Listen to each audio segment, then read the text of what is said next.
जय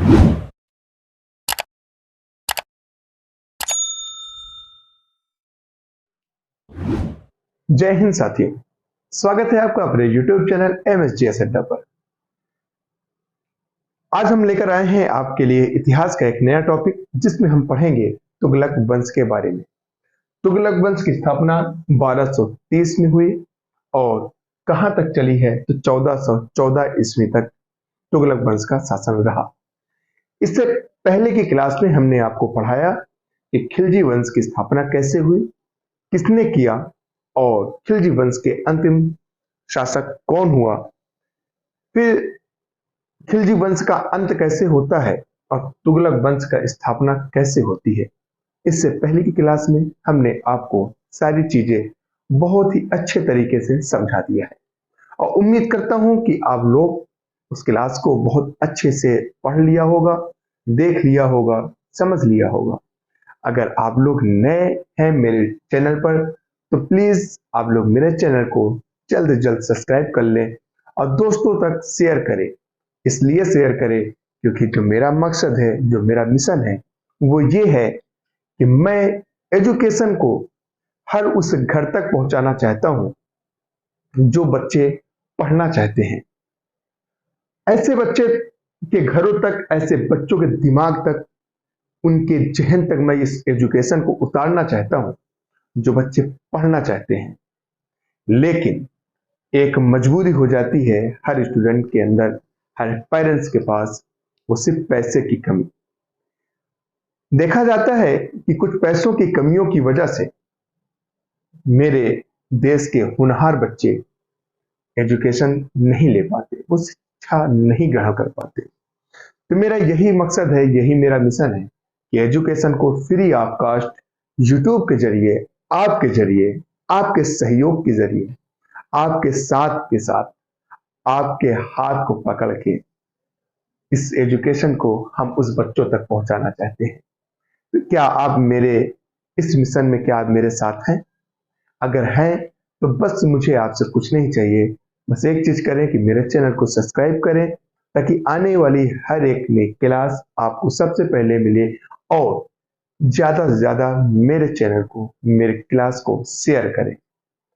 मैंने बताया ना किस लिए करना है, वो तो आप समझ गए हैं, क्योंकि ताकि हर एक बच्चों तक मेरी क्लास पहुंच सके और वो free of cost history, GS से जितनी भी रिलेटेड है सारी चीजें और English grammar free of cost पढ़ सके। उम्मीद करता हूं मेरे इस मकसद में, मेरे इस मिशन में आप मेरा साथ देंगे। है क्या आप मेरे साथ? साथ है तो कमेंट्स बॉक्स में जरूर कमेंट्स करिएगा कि सर मैं आपके साथ हूं, आप अपने मकसद को जारी रखें, हम आपके साथ चलेंगे। मुझे बहुत खुशी होगी। और मेरा व्हाट्सएप नंबर 7844085202 पर आप व्हाट्सएप करके मेरे व्हाट्सएप ग्रुप से आप जुड़ सकते हैं और उसमें कोई भी क्वेश्चंस, कुछ भी क्वेरी हो तो आप वहां पे मुझसे डिस्कस कर सकते हैं।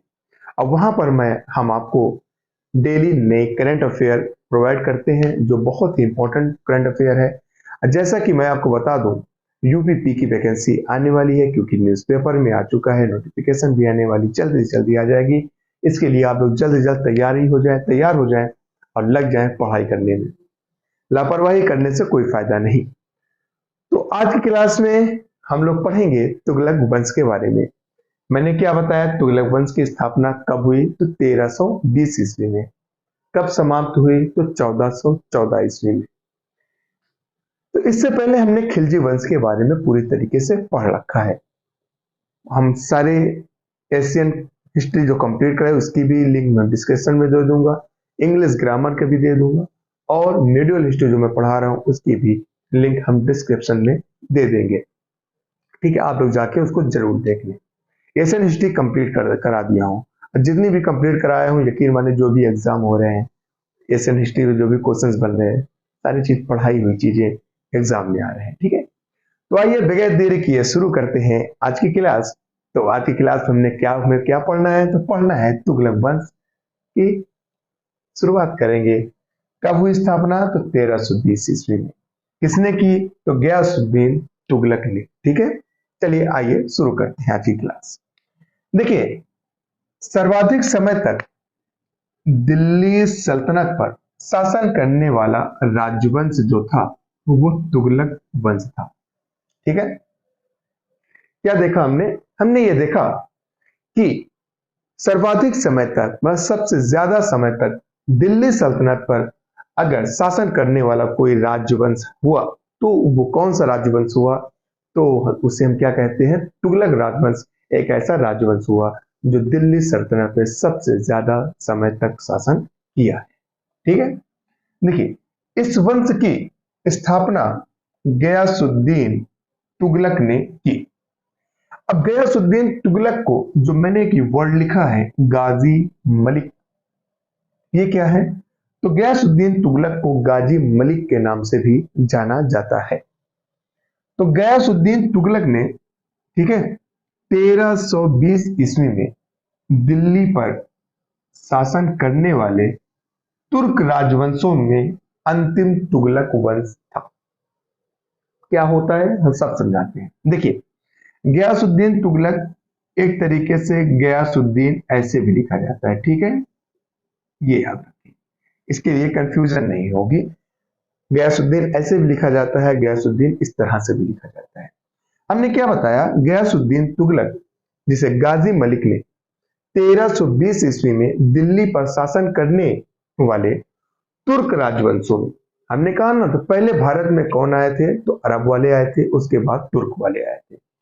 तो तुर्क राजवंशों में से अंतिम जो वंश था वो कौन सा वंश था तुर्क राजवंशों में?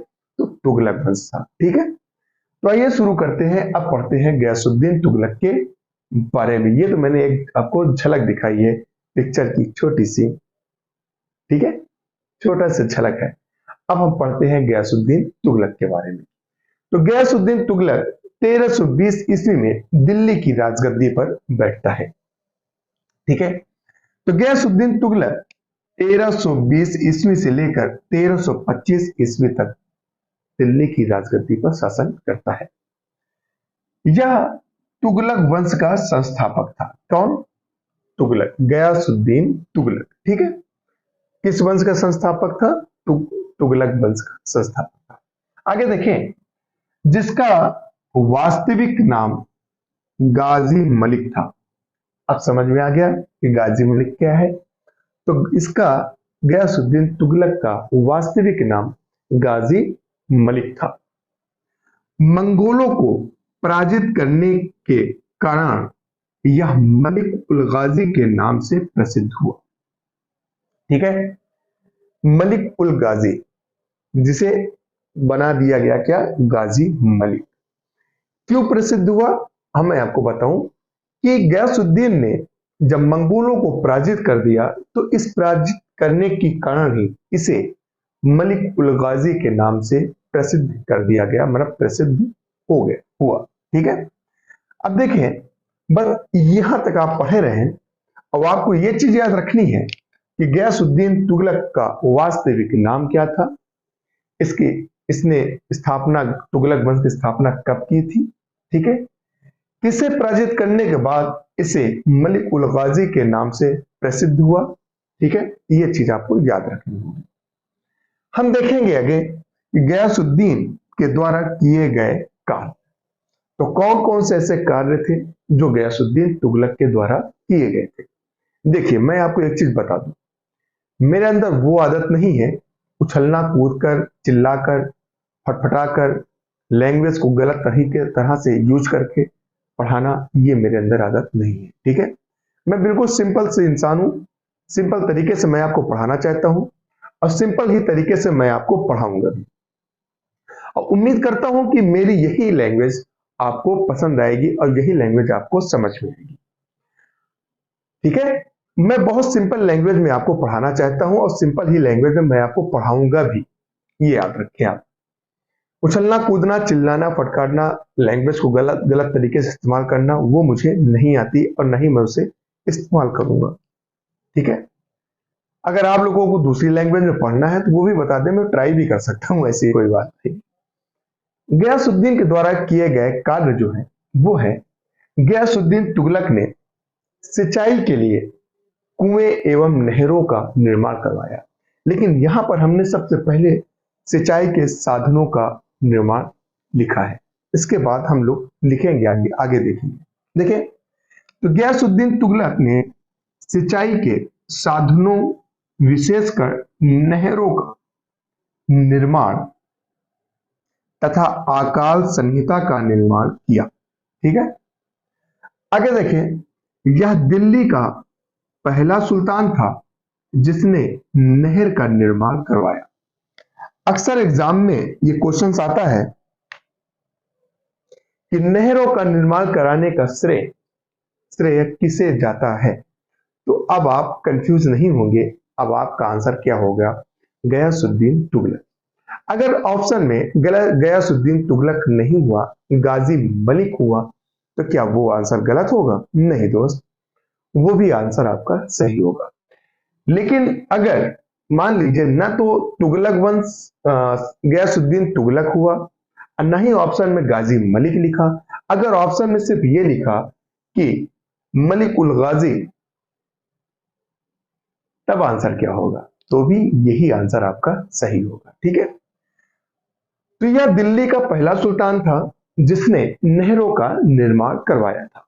उम्मीद करता हूं यहां तक मेरी बात आपको समझ में आ गई होगी। और इसने डाक व्यवस्था को, किसको? डाक व्यवस्था को श्रेष्ठ और तीव्रगामी बनवाया। ठीक है, सबसे श्रेष्ठ व्यवस्था जो मानी गई वो डाक व्यवस्था इसकी मानी गई। तो डाक व्यवस्था को श्रेष्ठ और तीव्रगामी बनवाया। आगे देखिए, अलाउद्दीन ने अपने शासनकाल में कुछ नियम, कुछ कर, लगान, ये सारी चीजें लागू कर दिया था। लेकिन गयासुद्दीन को इसकी कुछ नीतियों समझ में नहीं आई, जो इसने उसको चेंज कर दिया। ठीक है, वही चीज हम आगे देखेंगे। देखिए, अलाउद्दीन द्वारा लागू की गई, किसके द्वारा?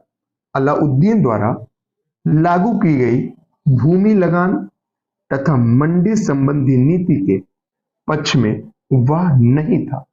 ठीक है, गयासुद्दीन का मानना यह था कि ये भूमि लगान तथा मंडी संबंधी नीति जो था ना, ये गलत है, अलाउद्दीन ने जो लगाया था।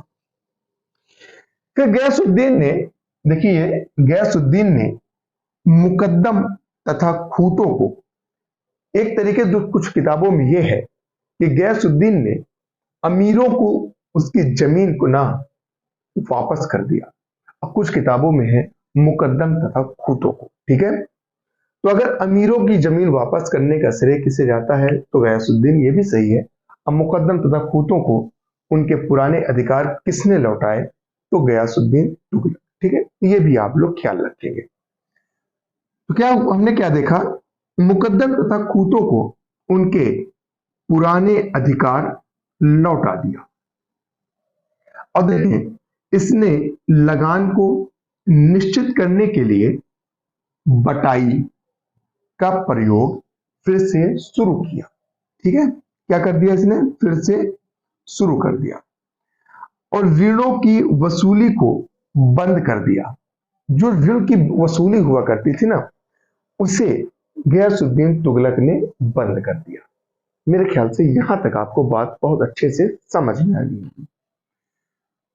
तो क्या हुआ कि ऋणों की वसूली को गयासुद्दीन तुगलक ने बंद कर दिया, तथा भू राजस्व की दर को 1/3 कर दिया।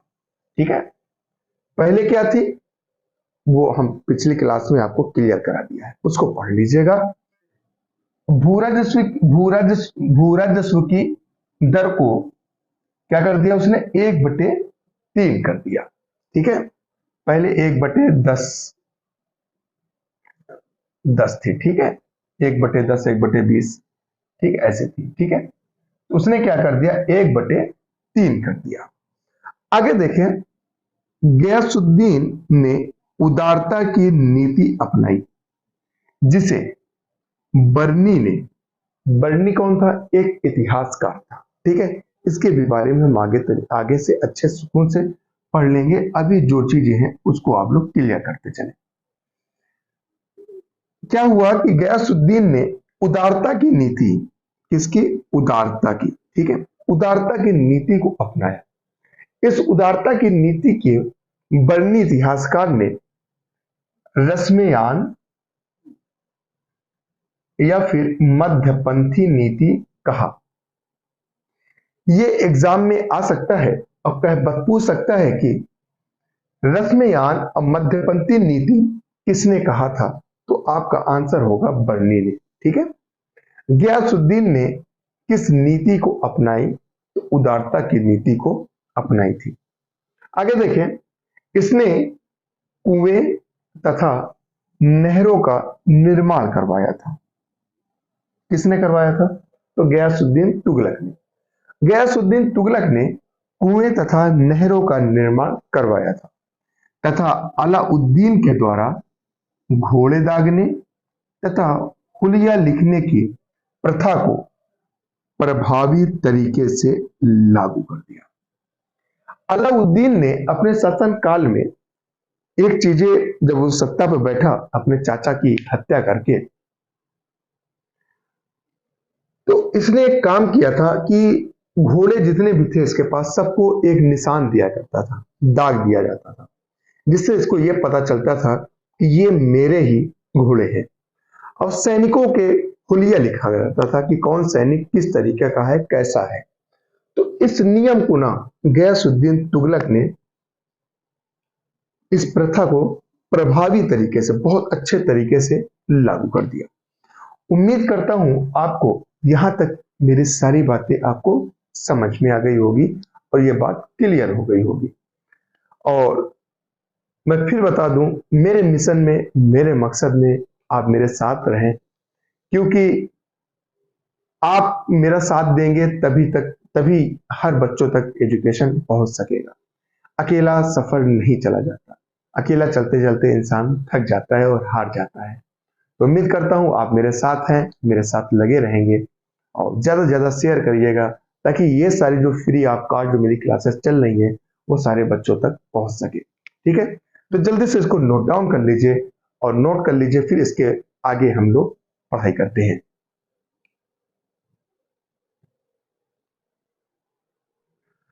तो उम्मीद करता हूं आपको इससे पहले वाली जो मैंने आपको सारी बातें बताई वो सारी चीजें आपको समझ में आ गई होगी। तो अब हम देखेंगे गियासुद्दीन का सैन्य अभियान। तो गियासुद्दीन का सबसे पहला जो सैन्य अभियान हुआ था वो हुआ था तेलंगाना विजय का। तेलंगाना अभियान, ठीक है, तेलंगाना विजय भी लिख सकते हैं और अभियान भी लिख सकते हैं, इसलिए आप कंफ्यूज नहीं होंगे। देखें, तेलंगाना विजय 1323 ईस्वी में, 1323 ईस्वी में जूना खां को दक्षिण भारत में सल्तनत के पुनर्स्थापना के लिए भेजा गया था। किसके लिए भेजा गया था? सल्तनत के पुनर्स्थापना के लिए जूना खां को दक्षिण भारत में भेजा गया। जूना खां के नेतृत्व में सेना ने विजय प्राप्त कर ली थी। क्या कर ली थी? विजय प्राप्त। किसके नेतृत्व में? तो जूना खां के नेतृत्व में सेना ने तेलंगाना पर विजय प्राप्त कर ली और इसे दिल्ली सल्तनत में मिला लिया गया। ठीक है, तेलंगाना को विजय प्राप्त करने के बाद जूना खां ने इसे दिल्ली सल्तनत में मिला लिया और यही विजय थी जिसमें जूना खां का नाम बदलकर मोहम्मद बिन तुगलक रख दिया गया। अक्सर आप लोगों ने किताब में पढ़ा होगा कि मोहम्मद बिन तुगलक, लेकिन उनका पहला जो नाम था, उनका पहला नाम जूना खां के नाम से उनको जानते थे। लेकिन तेलंगाना विजय के बाद इनका नाम, जूना खां का नाम जो है ना, मोहम्मद बिन तुगलक पड़ जाता है। तो देखिए, इस विजय के बाद जूना खां का नाम मोहम्मद बिन तुगलक पड़ा और एक अभिलेख है, उस अभिलेख का नाम है राजमंदुरी। ठीक है, क्या नाम है? राजमंदुरी के अभिलेखों में जूना खां उलूग खां को दुनिया का खान कहा गया है। ये आप याद रखें, क्योंकि एग्जामिनर एग्जाम में ये क्वेश्चन बना सकते हैं कि दुनिया का खान की उपाधि किसे दी गई, तो आप खान से रिलेट कर सकते हैं जूना खां। ठीक है, अगर जूना खां ऑप्शन में नहीं होगा तो आप उसे मोहम्मद बिन तुगलक अगर होगा तो वो भी आप लगा सकते हैं। अगर ये भी नहीं हुआ तो उलूग खां अगर हुआ तो आप उलूग खां को भी आंसर लगा सकते हैं, तो आंसर आपका सही हो जाएगा।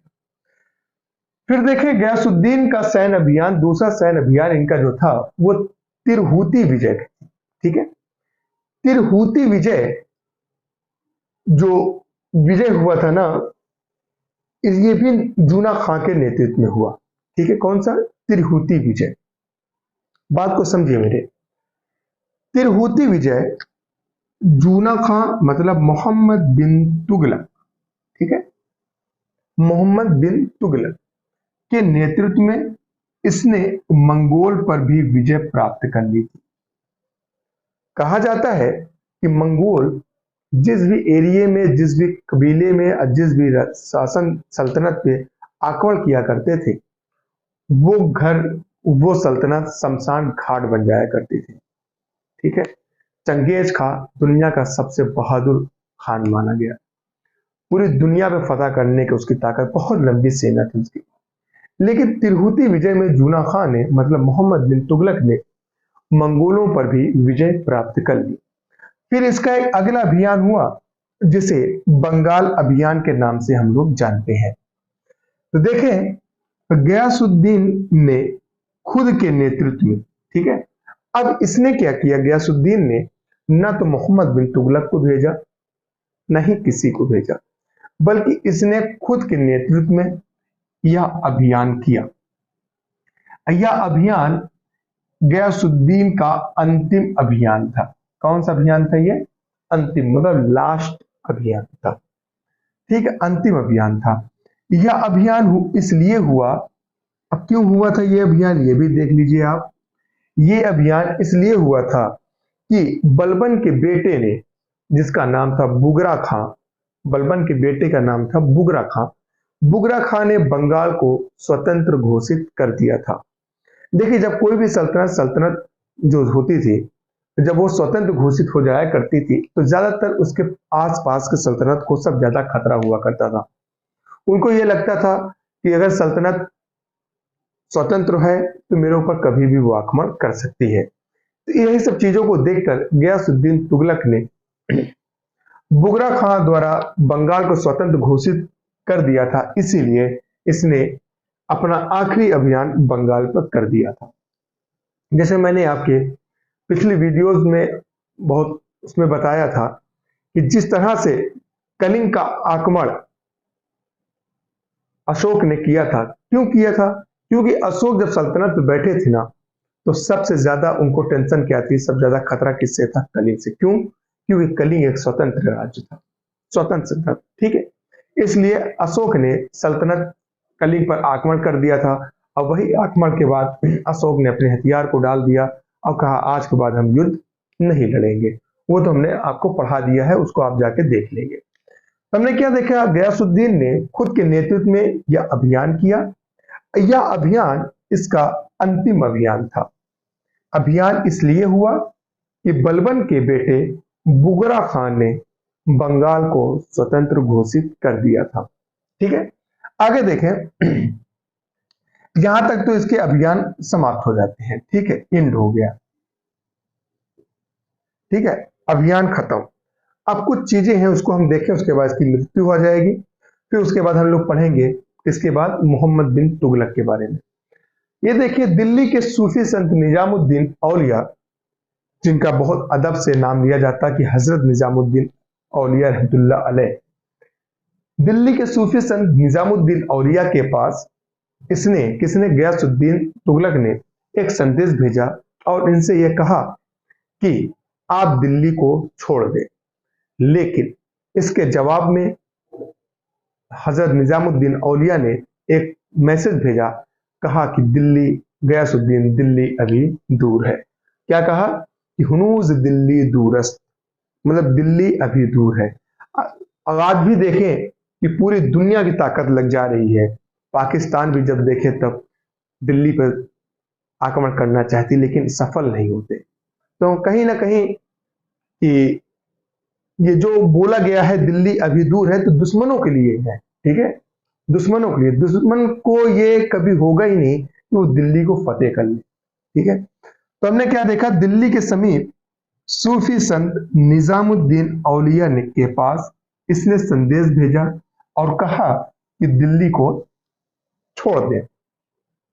इसके जवाब में निजामुद्दीन औलिया ने कहा, दिल्ली अभी दूर है। ये आप पॉइंट याद रखें। ठीक, किसने कहा था ये याद रखें, निजामुद्दीन औलिया ने। इनकी मजार शरीफ है कहां पर, दिल्ली में। ठीक है, मतलब क्या हुआ उर्दू में, हुनूज दिल्ली दूरस्त। क्या होता है, हुनूज दिल्ली दूरस्त। देखिए, फिर उसके बाद, उसके कुछ ही दिन बाद गयासुद्दीन तुगलक की मृत्यु हो जाती है। कैसे होती है वो हम आपको बताते हैं। गयासुद्दीन तुगलक के स्वागत के लिए एक लकड़ी का भवन निर्मित किया जाता है, भवन बनवाया जाता है, और गयासुद्दीन तुगलक जैसे उस भवन में जाता है, आराम करता है, और वैसे वो भवन जो है लकड़ी का गिर जाता है। उस भवन के गिर जाने से, उस भवन के अंदर दब जाने की वजह से गयासुद्दीन तुगलक की मृत्यु हो जाती है। वही सच्चे हम देखेंगे, 1325 ईस्वी में इसकी मृत्यु हो जाती है। सारी चीजें हम देख लेते हैं। देखिए, गयासुद्दीन तुगलक की मृत्यु लकड़ी द्वारा निर्मित भवन, किसके द्वारा, लकड़ी द्वारा निर्मित भवन, तुगलकाबाद के समीप अफगानपुर गांव। ठीक है, कहां पे निर्मित हुआ था, अफगानपुर गांव में, किसके समीप, तुगलकाबाद के समीप के गिरने से फरवरी 1325 ईस्वी में इसकी मृत्यु हो गई, जिसे तुगलकाबाद में दफनाया गया। तुगलकाबाद कहाँ है, ये है दिल्ली के समीप, इसके दफनाया गया। उम्मीद करता हूं ये बात आपको समझ में आ गई होगी, क्लियर हो गया होगा। इससे ज्यादा क्वेश्चंस नहीं बनते हैं और नहीं कभी एग्जाम में आते हैं। इसके लिए परेशान न हो, जितनी चीजें मैं आपको लिखा दे रहा हूँ, पढ़ा दे रहा हूँ, बता दे रहा हूँ, उतनी चीजें आप लोग याद रखें, पढ़ते रहें, और बिल्कुल परेशान न हो। सारे नोट्स यहीं से हम आपको तैयार करा देंगे। और यूपीपी की वैकेंसी आ रही है, कमर कस के तैयार हो जाइए, क्योंकि इतनी अच्छी वैकेंसी अब आपको दोबारा नहीं मिलने वाली है। मोहम्मद बिन तुगलक 1325 ईस्वी में दिल्ली की राजगद्दी पर बैठता है। ठीक है, मोहम्मद बिन तुगलक का नाम क्या क्या है देख लें, जूना खां और मोहम्मद बिन तुगलक और उलूग खां भी कहते हैं। ठीक है, हमने क्या देखा कि जूना खां मोहम्मद बिन तुगलक 1325 ईस्वी में दिल्ली की गद्दी पर बैठा। अपनी सनक भरी योजनाओं के कारण इसका नाम कई संज्ञाओं में जोड़ा गया है। ठीक है, क्यों जोड़ा गया, इसकी सनक भरी योजनाओं की वजह से। कौन कौन सा नाम देख ले, अंतर विरोधी का विस्मयकारी मिश्रण, पहला। दूसरा जो इसकी नाम जोड़ा गया वो रक्त का प्यासा जोड़ा गया। ठीक है, तीसरा परोपकारी। ठीक है, आदि, मतलब कई ऐसे नाम हैं जिनको संज्ञाओं में जोड़ा गया है इसकी सनक भरी योजनाओं की वजह से। देखिए, इसी के शासन काल में, मतलब 1333 ईस्वी में अफ्रीकी यात्री इब्न बतूता, जो मोरक्को का रहने वाला था, ठीक है, वो भारत आया था। अक्सर एग्जाम में ये क्वेश्चन आ जाते हैं और पूछ लिया जाता है कि अफ्रीकी मतलब मोरक्को यात्री इब्न बतूता किसके शासन काल में आया था। तो अब आपको याद रहेगा कि मोहम्मद बिन तुगलक के शासन काल में इब्न बतूता भारत आया। और ये भारत जब आया तो इसकी क्वालिटी को देखकर, इसकी अच्छाइयों को देखकर, ये इतिहासकार था, इसके ज्ञान को देखकर गयासुद्दीन मोहम्मद बिन तुगलक ने इसे दिल्ली का काजी नियुक्त कर देता है। क्या कर देता है, दिल्ली का काजी नियुक्त कर देता है। देखें, मोहम्मद बिन तुगलक के समय की घटनाओं का विवरण इसने अपनी पुस्तक रिहला में किया है। तो इससे एक क्वेश्चन और आपका बन गया कि रिहला किसके द्वारा लिखी गई पुस्तक है, तो वो आपका है कौन, इब्न बतूता।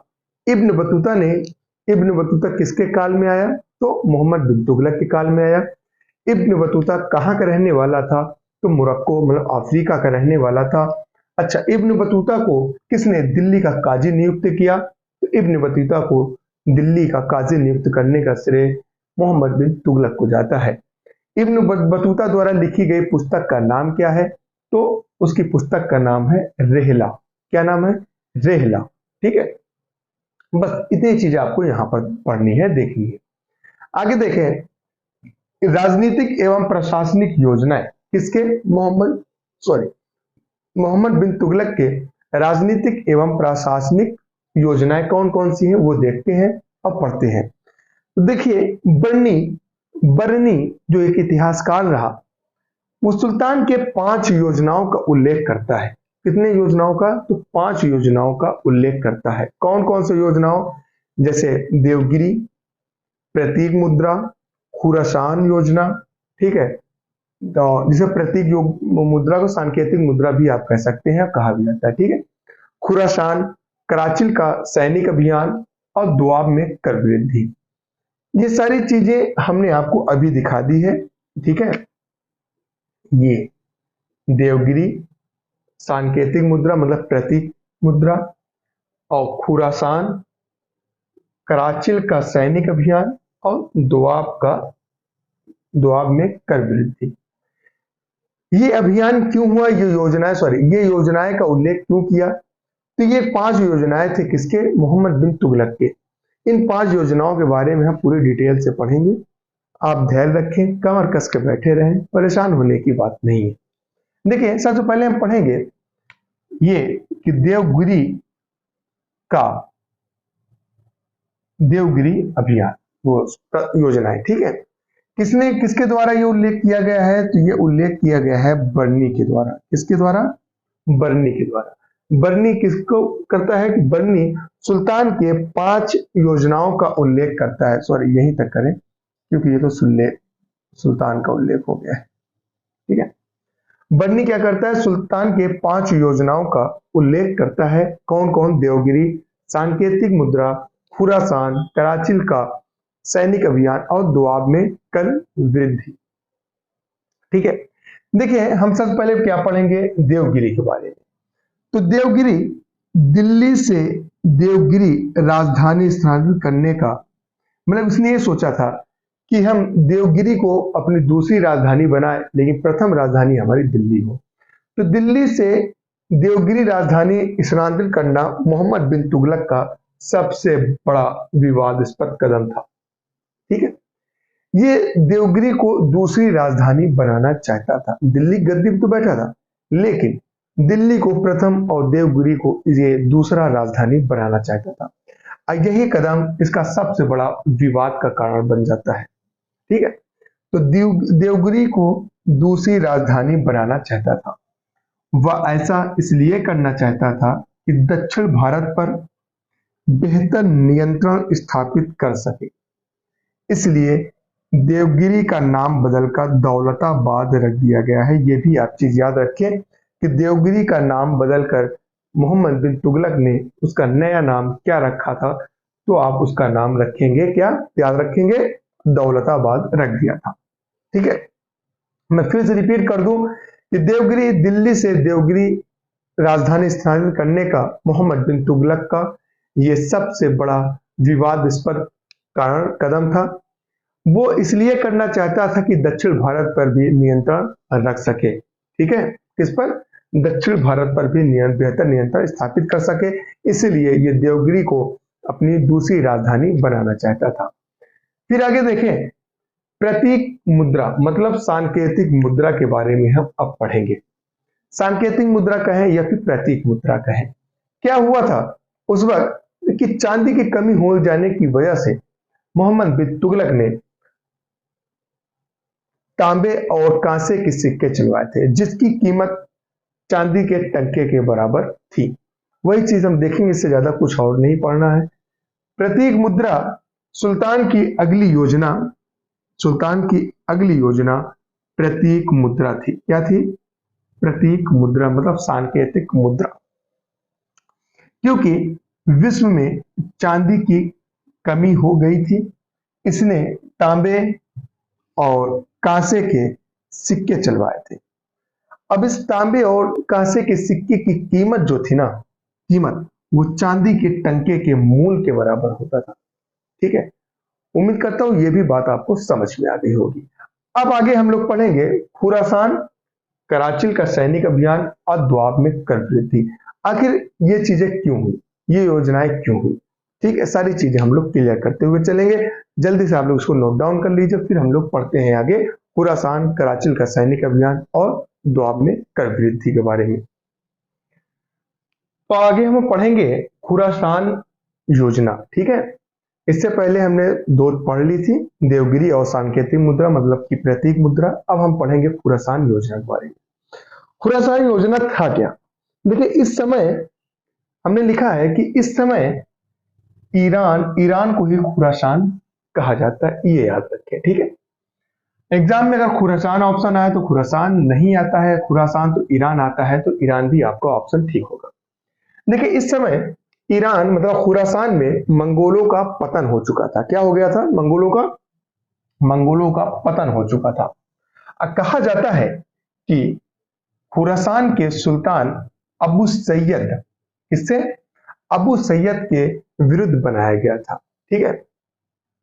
किसके? खुरासान के सुल्तान अबू सैयद के विरुद्ध बनाया गया था। कौन सा? ये योजना। कौन सी योजना? खुरासान योजना। किसके विरुद्ध बनाया गया था? तो अबू सैयद के विरुद्ध बनाया गया था। इनके लिए 3,70,000 सैनिक तैयार किए गए थे। देखिए, यहाँ पे मैंने एक चीज भूल गया, मैं अब दिखाऊं, आपको बता दूं। ये कहा गया किसके लिए? बर्नी के अनुसार, ठीक है। बर्नी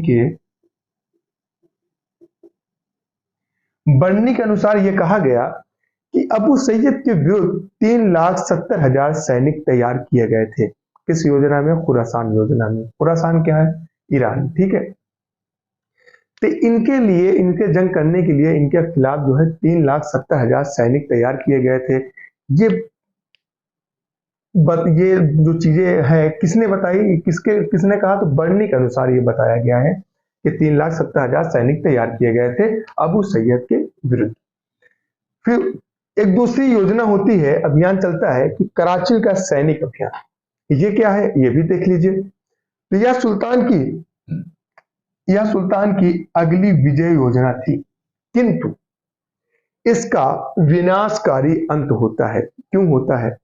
क्योंकि ये हिमालय पर्वत मतलब तिब्बत की सर्दी और बर्फीली तूफान में ये अपनी सेना को भेजता है, तो इसकी सेना जो है ना बर्फीली तूफान में फंस जाती है और लगभग सेना मारी जाती है। और जो सैनिक बच जाते हैं ना, उनको प्लेग बीमारी हो जाती है और प्लेग की वजह से वो मर जाते हैं। बस इतनी चीजें हमको इसमें देखनी है। तो कराचिल का सैनिक अभियान में क्या है कि यह सुल्तान की अगली विजय योजना थी, किंतु इसका विनाशकारी अंत हुआ क्योंकि तिब्बत की सर्दी और बर्फीले तूफान में इसकी सेना फंस जाती है, ठीक है। क्या जाती है? फंसकर लगभग सेना क्या हो जाती है? मारी जाती है। और जो सेना बची वो प्लेग बीमारी से मर गए, ठीक है। ये बात आपको समझ में आ गई? चलिए, फिर एक और अभियान चला, वो देखें हम लोग कि वो है क्या? दोआब में कर वृद्धि। दोआब में कर वृद्धि क्यों हुई? क्योंकि सल्तनत में के यही एक ऐसा क्षेत्र था जिसमें सबसे ज्यादा उपजाऊ क्षेत्र माना गया है, ठीक है। तो दोआब में कर वृद्धि की योजना को सुल्तान ने अपने अंतिम दिनों में क्रियान्वित किया, लागू किया, ठीक है। देखिए, दोआब में लगान की वृद्धि को इस कारण लागू किया गया था कि यह सल्तनत का सर्वाधिक उपजाऊ क्षेत्र था। क्यों लागू किया गया था कर? वो इसलिए लागू किया गया था क्योंकि यह सल्तनत का सर्वाधिक उपजाऊ क्षेत्र था। दोआब में, किसमें? दोआब में कर वृद्धि 1/10 से 1/20 के बीच थी। दुर्भाग्यवश, ठीक है, जिस वर्ष वृद्धि हुई उसी वर्ष जो है अकाल और प्लेग की बीमारी पड़ गई जाती है। क्या हो जाता है? अकाल मतलब सूखा पड़ जाता है और एक प्लेग महामारी होती है, वो भी आ जाती है, ठीक है। कब? जिस वर्ष जब ज्यादा वृद्धि होती है, ठीक है। महामारी फैल जाने की वजह से किसानों के विद्रोह के कारण सुल्तान ने किसानों के लिए एक विभाग बनाया, उस विभाग का नाम है दीवाने अमीर कोही। क्या नाम है?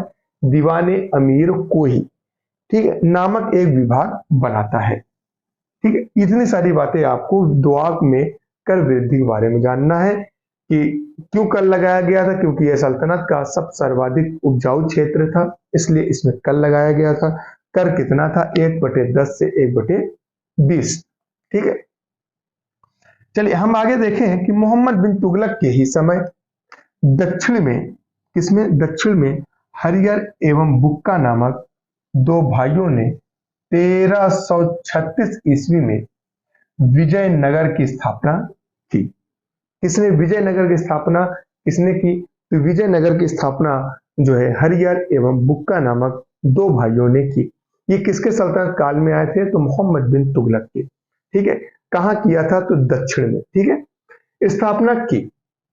फिर 1347 ईस्वी में अलाउद्दीन बहमनी शाह, अलाउद्दीन खिलजी नहीं, ठीक है, अलाउद्दीन बहमनी शाह ने एक स्वतंत्र राज्य बहमनी साम्राज्य की स्थापना कर दी। ठीक है, इसी के शासनकाल में, किसके? मोहम्मद बिन तुगलक के शासनकाल में।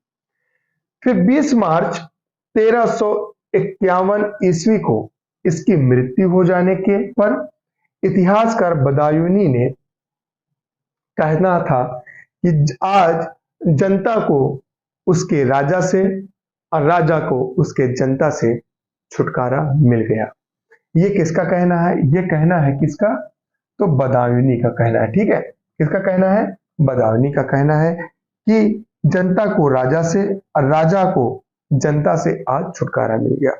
उम्मीद करता हूं यहां तक आपको बात बिल्कुल अच्छे से समझ में आ गई होगी।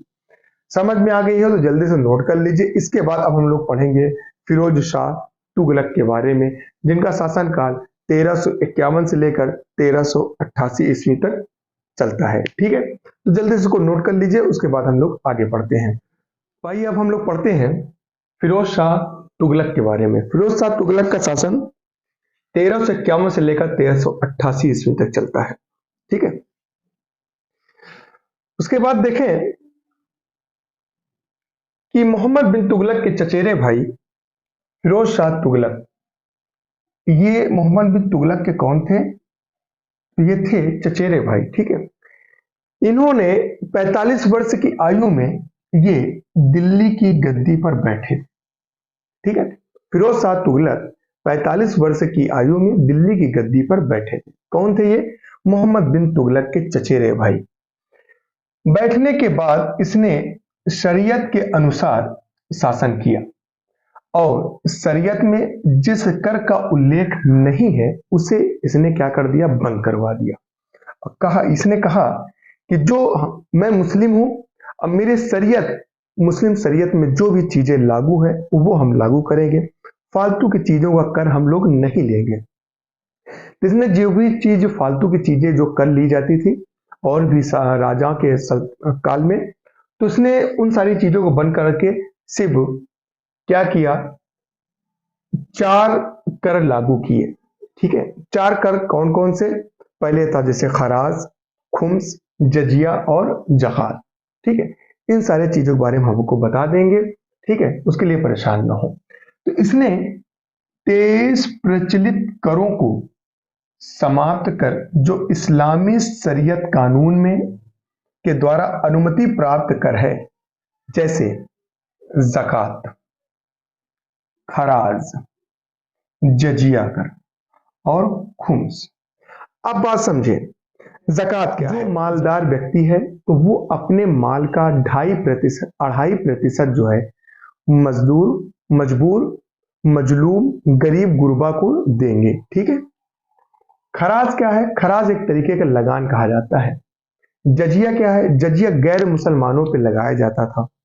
खुम्स क्या है? खुम्स वो चीज है जो युद्ध में लूटे हुए माल पर कब्जा। ठीक है, तो इसने क्या कर दिया? इसे लागू कर दिया। इसने ब्राह्मण पर भी जजिया कर लागू किया। ये देखिए, ये इंपॉर्टेंट है, इसको आप लोग जरूर कर लें। फिरोज शाह तुगलक ने जजिया कर ब्राह्मण पर भी लागू कर दिया और ऐसा करने वाला ये मुस्लिम शासक में पहला मुस्लिम शासक था जिसने ब्राह्मण पर भी जजिया कर लागू किया। देखिए, इसे कुछ इतिहासकारों ने सल्तनत काल का अकबर कहा है। ठीक है, क्या कहा है इसको? कुछ इतिहासकारों ने फिरोज शाह तुगलक को सल्तनत का अकबर कहा है, और इससे कुछ इतिहासकारों ने सल्तनत काल का अकबर कहा है। ये चीज आप ख्याल रखें। ठीक है, किस शासक को इतिहासकारों ने सल्तनत काल का अकबर कहा है? तो वो आंसर आपका होगा फिरोज शाह तुगलक। आगे देखें, यह पहला मुस्लिम शासक था जिसने ब्राह्मण पर भी जजिया कर लगा दिया था। क्या कर दिया था? ब्राह्मण पर भी जजिया कर लगाया था। आगे देखें, इसने 3 प्रकार की मुद्रा चलाई थी। क्या किया था इसने? 3 प्रकार की मुद्रा चलाई थी। कौन कौन? संसबनी, विक और अध। अब बात समझे कि संसबनी क्या है, विक क्या है और अध क्या है। देखिए, संसबनी जो चांदी की मुद्रा थी, क्या थी ये? संसबनी क्या थी? एक चांदी की मुद्रा थी। यह टंका के मूल का 1/6% थी। क्या थी ये? संसबनी। संसबनी क्या थी? संसबनी एक चांदी की मुद्रा थी जो चांदी के टंका के मूल के 1/6%, मतलब कितना? 1/6 होती थी। फिर देखिए आगे, विक क्या है? विक है यह मुद्रा, ये मुद्रा जो विक थी, यह मुद्रा तांबे की होती थी। ठीक है, जो जीतल के मूल का 1/4 थी। कितना था ये? 1/4 थी। ये चांदी की मुद्रा थी। ठीक है, यह मुद्रा क्या थी? यह चांदी की मुद्रा थी। यह टंका के मुद्रा के बराबर 1/6% थी। विक क्या था? ये एक तांबे की मुद्रा थी जो जीतल के बराबर 1/4 थी। और अध क्या है? देखिए, अध जो है यह मुद्रा थी, यह मुद्रा, ये भी तांबे की ही मुद्रा थी। इसका मूल जो है जीतल के 1/2% थी। कितना था? 1/2%। ये भी तांबे की थी, ये भी तांबे की थी, और ये किसकी थी? ये चांदी की थी। ठीक है, उम्मीद करता हूं ये चीज आपको क्लियर हो गई होगी। देखें, पानी पी लो यार। तब तक आप लोग नोट कर लीजिए।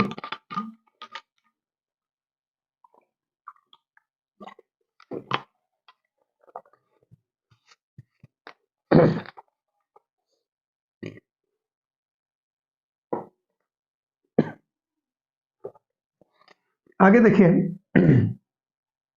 फिरोज शाह तुगलक ने सर्वाधिक नहरों का निर्माण करवाया था। देखिए, सर्वाधिक नहरों का जब उल्लेख होगा तो आप उसमें क्या लगाएंगे? फिरोज शाह तुगलक। ठीक है, देखिए, दिल्ली और ये नहरें कहां कहां थी? तो दिल्ली और हरियाणा के मध्य, मध्य मतलब बीच में, ठीक है, मिडिल में स्थित थी। क्या होता था, इस नहर से जो किसान सिंचाई करते थे उनसे हक ए शर्ब, क्या नाम है? हक ए शर्ब, हक ए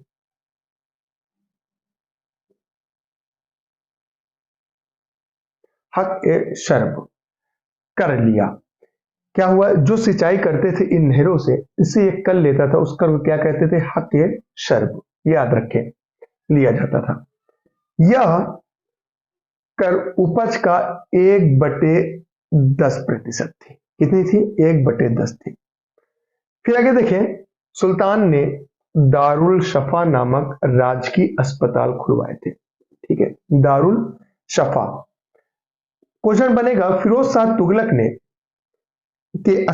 खुलवाए गए अस्पताल का नाम क्या है? तो दारुल शफा नामक अस्पताल खुलवाए थे, राजकीय अस्पताल। ठीक है, मतलब गवर्नमेंट, राजकीय मतलब गवर्नमेंट। ठीक है, देखिए, सुल्तान ने दासों को नियंत्रित करने के लिए, मतलब कंट्रोल में रखने के लिए दीवाने बगदाद, दीवाने बदगान अर्थात दासों का विभाग स्थापित किया था, ताकि दास जो नौकर होते हैं ना, वो नियंत्रित रहे।